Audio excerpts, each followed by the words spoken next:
43 পণ্য ও সেবার কর বৃদ্ধির সিদ্ধান্তে জিনিসপত্রের দামে প্রভাব পড়বে না বলে দাবি করছেন অর্থ উপদেষ্টা সালেউদ্দিন আহমেদ। ক্রয় সংক্রান্ত উপদেষ্টা পরিষদের বৈঠক শেষে তিনি বলেন, যেসব ক্ষেত্রে কর বাড়ছে তা অতি প্রয়োজনীয় নয়, বরং প্রয়োজনীয় নিত্যপণ্যের কর পুরোপুরি কমিয়ে দিয়েছে সরকার। আইএমএফ এর প্রেসক্রিপশনে নয়, রাজস্ব ঘাটতি কমাতেই কর বৃদ্ধি বলে জানিয়েছেন অর্থ উপদেষ্টা। দীর্ঘদিন ধরে বাজারে জিনিসপত্রের দাম বাড়তি।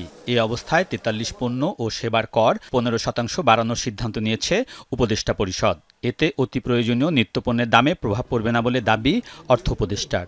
জিনিসপত্রের দামের উপরে তেমন প্রভাব পড়বে না, কারণ আমি বলি অত্যাবশ্যক জিনিসপত্র আমরা সব এসে জিরো করে দিয়েছি। ইনফ্লেশনের মেইন আমাদের ওয়েটটা ইন্ডিকেটরসগুলো হলো চাল, ডাল, এইগুলো। আমরা যে সমস্ত জিনিসপত্রের দাম বাড়িয়েছি ওগুলোর ভেরি ইনসিগনিফিক্যান্ট পার্ট অফ আমাদের ইনফ্লেশনের বাজেটে।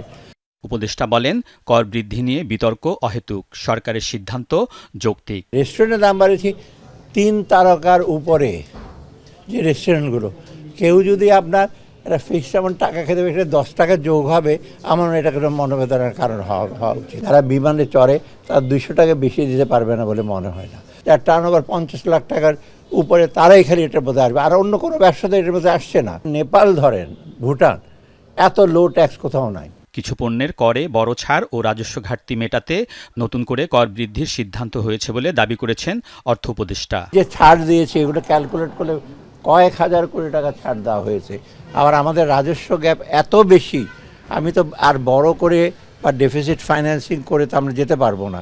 শিক্ষা, স্বাস্থ্য, অন্যান্য আইটি খাতে আমরা কোনো অ্যালোকেশন কমাবো না, বরং আমরা বৃদ্ধি করব। এর আগে ক্রয় সংক্রান্ত উপদেষ্টা কমিটির বৈঠকে 171.95 টাকা দরে 1 কোটি 10 লিটার সয়াবিন তেল এবং প্রতি কেজি 94.5 টাকা দরে 10,000 মেট্রিক টন মসুর ডাল কেনার সিদ্ধান্ত হয়েছে। আলমগীর স্বপন, যমুনা নিউজ, ঢাকা।